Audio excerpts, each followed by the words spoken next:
Et salut, comment ça va? Regarde mes superbes chaussettes que je porte aujourd'hui. Elles sont belles, hein? Ça, c'était la bonne nouvelle. La mauvaise, c'est que je vais te lire un chapitre des mauvaises nouvelles de Nicolas Sirkis. Et plus précisément, le chapitre qui s'intitule « L'ascenseur sans retour ». C'est vraiment le chapitre qui m'a le plus marqué dans ce livre. Je pense que c'est parce que je détesterais me retrouver dans cette situation vraiment flippante. Installe-toi confortablement, prépare tes écouteurs pour un petit moment en ma compagnie. Dès qu'il entra dans le hall de l'hôtel Sheraton de Bruxelles, il fut d'abord agréablement surpris par la fraîcheur de la climatisation. Ce 10 juillet, dans la capitale belge, on devait battre le record de chaleur du siècle. 40 degrés sous abri minimum. En revanche, l'agitation extrême qui régnait à l'intérieur dans l'immense entrée de l'hôtel le déconcerta. Ça cavalait dans tous les sens. Devant les ascenseurs, dans le lobby, autour de la réception, des centaines de personnes en survêtements de sport, de toutes tailles, de toutes les couleurs et de toute épaisseur. L'hôtel était rempli de sportifs, noirs, indiens, chinois, japonais, européens. Des minuscules, des gigantesques, des maigrelets, des lourdeaux, des costauds, bref, ça sentait le grand meeting sportif international. Un championnat du monde d'athlétisme, une bizarrerie du genre, mais lui, il n'en avait rien à faire. Sa valise à la main, il rejoignit la queue des Japonais, ou des Chinois, qui attendaient sagement leur tour devant la réception. Il avait pris 2 jours à Bruxelles pour rencontrer son éditeur belge et signer le contrat d'exclusivité qui permettrait enfin de diffuser son livre en Belgique. À 32 ans, après 2 romans et autant de succès d'estime, il apparaissait comme un jeune espoir de la littérature française. Au bout de 10 bonnes minutes d'attente derrière l'équipe des jaunes, il se retrouva enfin face au réceptionniste. Il déclina son identité tout en présentant le fax de sa réservation. L'employé transpirait anormalement et ses mains tremblaient sur le clavier de l'ordinateur. Pourtant, à ce qu'il semblait, les Japonais avaient été très courtois. En tout cas, l'employé, qui paraissait légèrement surmené, s'adressa à lui poliment. « Bonjour, monsieur Kiss. Je suis désolé, mais j'ai une mauvaise nouvelle. Il ne me reste plus qu'une chambre au 33e étage. »« Mais comment ça? J'avais justement précisé dans ma réservation, là, sur mon fax. » Et il montra à l'employé des mots soulignés 3 fois sur la feuille de télécopie. « Une chambre pas plus élevée que le 6e étage. » Le réceptionniste, de plus en plus aimable. « Oui, je sais, monsieur Kiss, nous sommes vraiment désolés. Mais l'hôtel est complet car nous avons le championnat du monde d'athlétisme ici à Bruxelles et nous avons dû accueillir toutes les délégations qui, malheureusement, sont plus nombreuses que prévu. Mais j'en ai rien à foutre, moi, du championnat d'athlétisme. Vous m'avez confirmé ma réservation, je ne veux pas aller au 33e étage. Je ne veux pas. J'ai des angoisses, l'altitude, vous comprenez? C'était à lui de transpirer à présent. Et il continuait d'agiter son fax devant la tête du réceptionniste. Vous comprenez, j'ai le vertige. Rien qu'en haut d'un trottoir, j'ai le vertige. Et de plus en plus énervé. Oh, et puis débrouillez-vous. Trouvez-moi impérativement une chambre entre le 1er et le 6e étage. L'employé, malgré la sueur sur son front et la situation, demeurait calme, un modèle de courtoisie. Mais monsieur Kiss, du 1er au 4e, ce sont les bureaux et les salles de réunion, avec nos restaurants et le fitness center. Et au 5e et 6e étage, nous avons placé la délégation chinoise entière. Les entraîneurs et l'équipe au grand complet. Toutes les chambres sont prises. De plus, il fallait absolument plus de 10 étages d'écart entre eux et les Russes, pour des raisons diplomatiques. Le réceptionniste s'adressa brusquement à lui sur le ton de la confidence, en chuchotant presque. « Vous ne pouvez pas vous imaginer, monsieur Kiss.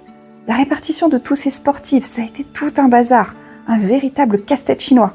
Haha. Beaucoup de pays ont des relations extrêmement tendues entre eux, politiquement, je veux dire. Par exemple, je ne vous parle pas des équipes serbes, croates et bosniaques. Plus de 15 étages de différence entre chacune d'elles. Pourtant, il y a 2 ans, ils étaient tous du même pays. Je ne peux rien faire, je suis désolée. La seule chambre qui me reste est la 3368, au 33e étage. Mais vous verrez, vous êtes avec l'équipe du Sri Lanka, des gens charmants et très calmes. Et puis l'équipe de l'Inde avec les Tamouls sont au 20e, il n'y a aucun risque. » Surpris par le ton du réceptionniste, il mit quelques secondes à réagir. « Mais c'est impossible, bon Dieu, j'ai des angoisses quand je suis à plus de 20 mètres du sol, vous me comprenez ?» C'était à lui d'adopter un ton plus confidentiel. « Vous me comprenez? Je ne prends jamais l'avion, alors arrangez-vous enfin. Ou alors trouvez-moi un autre hôtel en ville, ce n'est pas possible, quoi. » Son début de panique n'impressionna pas plus que ça le réceptionniste, un poil agacé, à bout de souffle, de nerfs et d'arguments. D'un air là, celui-ci ajouta. « Monsieur Kiss, tous les hôtels de la capitale sont archi complets. Je vous renouvelle encore une fois mes excuses, mais je vous demande maintenant de vous décider rapidement, car j'ai malheureusement pour votre chambre une liste d'attente assez longue. » C'était le bouquet. Il ressentit alors d'un coup une énorme fatigue. Il voyait bien que ce n'était plus la peine d'insister, et dépité, il accepta de prendre la chambre du 33e avec les Sri Lankais. Résigné, il était résigné, ne pouvant reporter son rendez-vous bruxellois. à supporter l'effervescence de l'hôtel, ses va-et-vient permanents et son lit à quelques 100 mètres au-dessus du sol. Quelque chose qui pouvait s'apparenter de près à une situation invivable. De plus, l'idée même de sortir avec sa valise et de se retrouver dans la chaleur atroce de la ville l'emballait encore moins. Le contact rassurant de sa boîte d'anxiolytiques, dans sa poche de veste, contribuait à l'apaiser un peu. Sans eux, il lui serait absolument impossible de survivre ici, de dormir là-haut, fût-ce pour ce court séjour prévu, hélas, de longue date. Il prit la carte magnétique de sa chambre et se dirigea vers les ascenseurs, légèrement abattus. Ceux-ci étaient littéralement pris d'assaut. Il y en avait 8 qui fonctionnaient, apparemment sans interruption. Au-dessus de chacun d'eux, c'était comme un balai psychédélique de petites lumières indiquant les 36 étages et les 4 sous-sols, et la situation des ascenseurs éparpillés entre tous les étages. Cela faisait 320 lumières qui clignotaient continuellement sans bruit et dans le désordre. Une sorte de loto géant, comme dans un casino, et cela lui tournait la tête. Il dut attendre plus de 10 minutes pour en prendre un qui eut un quota de passagers acceptable. Il cumule, le gars. Claustrophobe et agoraphobe de naissance, enfermé à plus de 10 ans dans ce cercueil métallique pendu par un câble, juste un câble, il avait largement de quoi se faire du souci.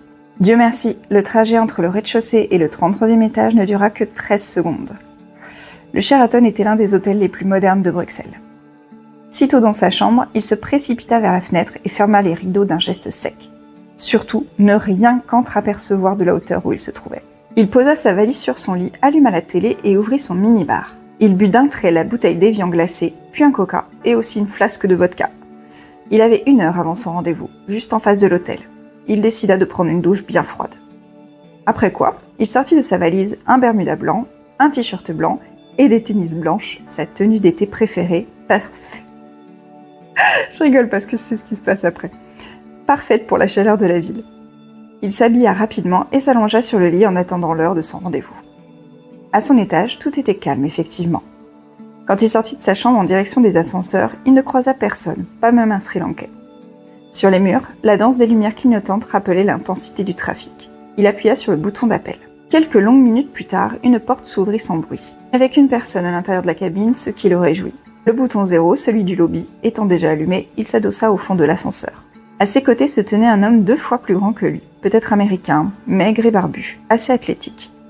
Il tenait dans sa main droite une sorte de grande lance dans un étui hermétique en plastique, probablement un javelot, ou alors une perche de saut à la perche. Les numéros des étages sur le panneau électrique s'allumaient et s'éteignaient au fur et à mesure de la descente. On a toujours l'air con dans un ascenseur quand on est plusieurs. On a vraiment l'air con, et en plus on est assez mal à l'aise. Confiné dans cet espace réduit, on ne se dit rien. On regarde partout sauf ses compagnons de trajet, la porte par exemple, les numéros qui défilent, ou ses pieds. En l'occurrence, il contemplait ses nouvelles tennis blanches, tandis que le perchiste stoïque admirait la porte. Il n'avait pas mis de chaussettes, mais comme il n'était pas poilu des jambes, il trouvait que cela lui allait très bien. Par-dessus son t-shirt d'un blanc impeccable, il portait son pull-over léger, bleu ciel sur les épaules. Il n'avait aucun doute, il se trouvait très chic. Un petit à-coup sec le fit sursauter et l'arracha à ses pensées. L'ascenseur avait fait, semble-t-il, une légère embardée. C'était entre le 5e et le 4e étage. Une vague de chaleur lui zébra le dos. Le perchiste, lui, restait de marbre. Entre le 3e et le 2e étage, il sentit une nouvelle petite embardée, ainsi qu'une nouvelle montée de chaleur, qui lui grimpa cette fois à la tête. L'angoisse l'étreignit. Entre le 2e et le rez-de-chaussée, il récita une prière. « Pourvu que ce ne soit rien, mon Dieu, faites qu'on arrive, faites que la porte s'ouvre, par pitié. » Au numéro 0, l'ascenseur s'immobilisa en douceur. Un soulagement incommensurable l'envahit. Comment peut-on être si stupide, si angoissé ? Et il attendit l'ouverture de la porte. Jovial, il sourit bêtement au perchiste qui n'avait pas branché de tout le voyage et qui, lui aussi, fixait toujours la porte, laquelle ne s'ouvrait toujours pas. Au bout de 15 secondes, il commença à s'impatienter, tapotant ses belles tennis blanches contre le sol métallique. La porte restait close, l'ascenseur ne bougeait pas et l'on ne distinguait aucun bruit à l'extérieur. Une grande minute passa, dans le silence de l'attente, un silence qui le replongea dans son angoisse. Ça fait longtemps que je serais angoissée moi aussi. Ça s'ouvre pas, Et si la porte était coincée ? Et si personne ne s'en apercevait dehors ? Rien ne bougeait, rien ne se passait encore, et il sentit en lui la panique l'envahir de nouveau. Il faisait chaud dans cet ascenseur et malgré sa tenue d'été, son bermuda, il se mit à transpirer, d'abord du nez, puis du dos. C'est alors que le perchiste s'adressa à lui, dans un langage proche de l'incompréhensible, un Australien sans aucun doute. Il lui montrait la porte, le bouton 0 allumé, et petit à petit, il semblait s'énerver lui aussi. Puis tout en baragouinant, il tapa d'un grand coup de pied sur la porte métallique. Un vrai sauvage. Un bruit sourd et pénible résonna dans toute la cabine, mais rien ne se passa. Il commença à manquer d'air. Il devait avoir un début de crise d'angoisse ou de spasmophilie. La porte était visiblement coincée, et bien sûr, de l'autre côté, personne ne pouvait les entendre. De toute façon, il n'avait pas encore hurlé. Tout ce qu'il avait redouté dans un ascenseur se passait là, maintenant, ici, avec lui comme principal acteur. Il appuya au hasard sur le bouton d'un autre étage, mais pas celui de l'alarme, histoire de faire avancer les choses plus rapidement. Sa main toucha nerveusement le bouton du 4e sous-sol et aussitôt l'ascenseur se mit en branle avec une petite secousse. C'était déjà ça. La machine marchait toujours et son compagnon perchiste le regardant en lui disant « Ok, plusieurs fois. Lui, il avait bien l'intention de quitter au plus vite cet engin de merde, de prendre l'escalier de secours et de remonter à pied au rez-de-chaussée, pour peu que la porte consente à s'ouvrir. Et miracle, quelques instants plus tard, la porte s'ouvrit effectivement au 4e sous-sol. Un petit air frais envahit alors la cabine, un petit air frais gracieux et doux. Sûr de lui, sans aucun état d'âme, il sortit très vite de l'ascenseur, un peu comme une fuite, en se retournant vers le perchiste qui le regardait étonné. Apparemment, grimper 4 étages à pied ne lui disait rien. L'Australien spéculait sur un retour normal de l'appareil. Une fois dehors, il salua de la main son collègue d'infortune, pas mécontent du tout d'être sorti de cette boîte de malheur. Le perchiste lui rendit la politesse et appuya sur un des boutons. Les portes se refermèrent doucement. Et plus elles se refermaient, plus la lumière du sous-sol diminuait. Mais il ne s'en aperçut qu'après, quand les portes furent définitivement fermées. Alors ce fut le néant incroyable. Il resta cloué, immobile, sans savoir quoi faire, regardant dans la direction de la lumière qui n'existait plus, avec son bras levé qui continue à saluer dans le vide. Il se trouvait maintenant dans l'inconnu, totalement dans le noir, le trou noir. Il ne voyait rien, strictement rien, aveugle dans les ténèbres. C'était l'horreur, la mort, le rien. Un peu comme si on se réveillait dans son cercueil. Il n'y avait aucune lumière, même de secours dans ce sous-sol, aucune source de clarté, même infime. Cet étage semblait condamné, un endroit où personne ne devait aller. Il recula d'un pas, mais s'arrêta net. Il ne faut pas que je m'éloigne d'ici, car c'est d'ici que les ascenseurs partent et arrivent. Bien raisonné. Et comme plus loin, à gauche, à droite, au-dessus ou au-dessous, à ses pieds, il ne voyait rien, donc ne savait absolument pas ce qu'il y avait, il pouvait très bien se perdre et ne plus retrouver l'emplacement des ascenseurs. Il pouvait tomber dans un trou, se heurter la tête contre un mur, l'horreur. Il y avait là maintenant tous les ingrédients de la rencontre avec la peur, la terrifiante angoisse, celle qui vous glace et... Ça me fait tellement flipper que j'ai du mal à lire.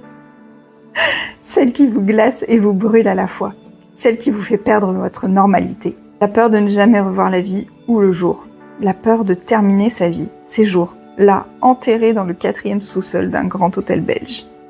D'ici à 1 mois ou 1 an, une équipe de nettoyage, à cause de l'odeur, découvrirait un squelette à moitié décomposé avec des tennisses blanches aux pieds, un cadavre non identifié dévoré par les rats, son cadavre, et même pas un autre filet dans les journaux.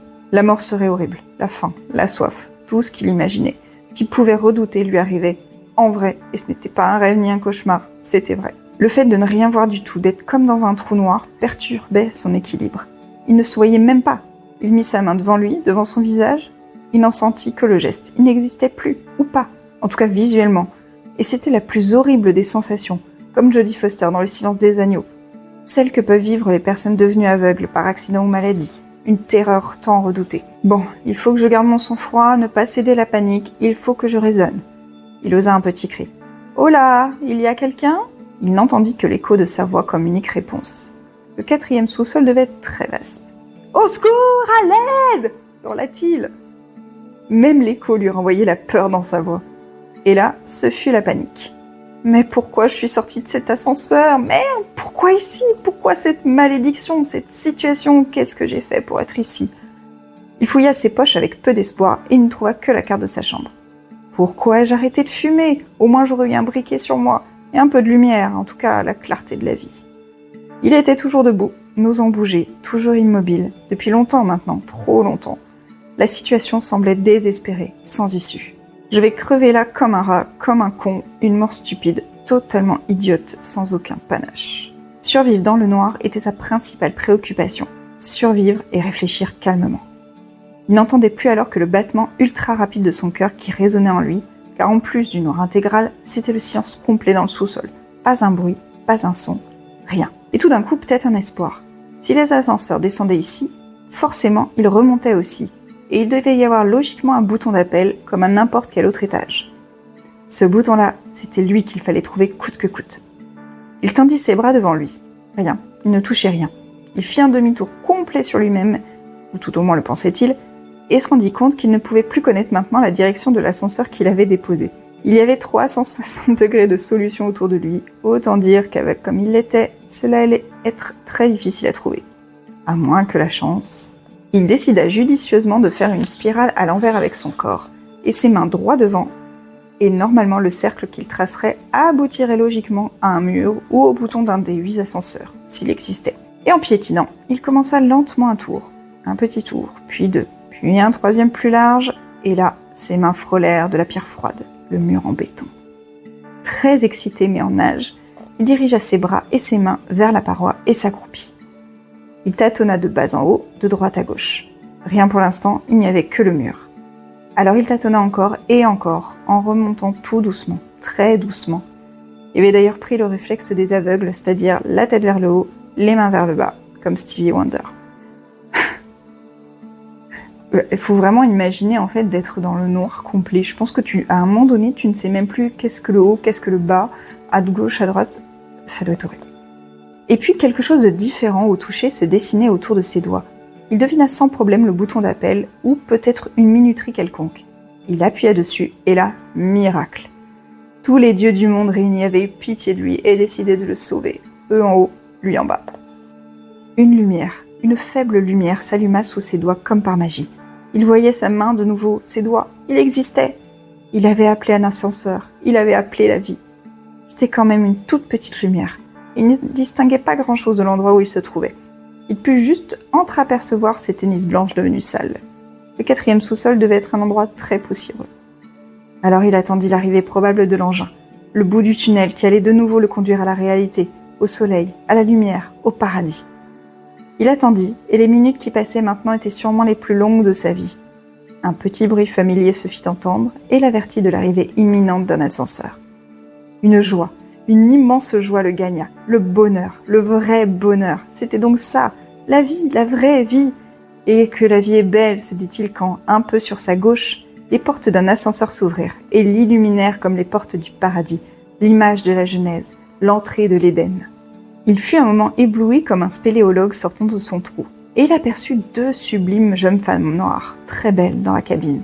2 déesses en survêtement descendues du ciel et venues le chercher.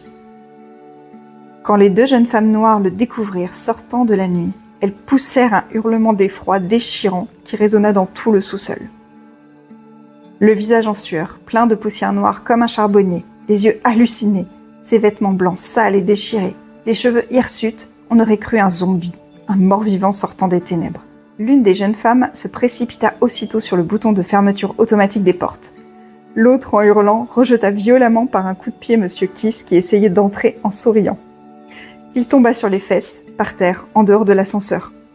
Éberlué, le souffle coupé, il eut juste le temps de voir les portes de la cabine se refermer et la lumière disparaître. Il tendit la main en un ultime sursaut vers l'ascenseur, mais le néant l'avala de nouveau. C'est horrible. C'est horrible. Bon. On se dit qu'il a plus qu'à se relever et à appuyer sur le bouton, mais la première fois que j'ai lu cette nouvelle-là, j'ai fait « Oh mon Dieu, non !» Je m'imaginais tellement dans sa situation, mais quelle horreur! Sans avoir peur du noir, être dans le néant total, vous imaginez aucune lumière, rien du tout. Vous voyez plus, vous ne vous voyez plus. Comme il dit dans le livre, c'est comme si vous existiez plus en fait. Et quand vous trouvez enfin le bouton, que vous entendez l'ascenseur qui descend, que ça s'ouvre, que vous avez 2 personnes qui sont là comme des anges. Et en fait, elles ont peur parce que c'est abominable. Et qu'elles vous repoussent dans le truc. Ouais. De toutes les nouvelles, c'est celle qui m'a donné le plus d'émotion et j'espère que j'ai réussi à vous les faire passer aussi avec cette lecture. Merci d'avoir regardé la vidéo et à très bientôt pour une nouvelle lecture et peut-être pas une mauvaise nouvelle cette fois-ci. Ciao!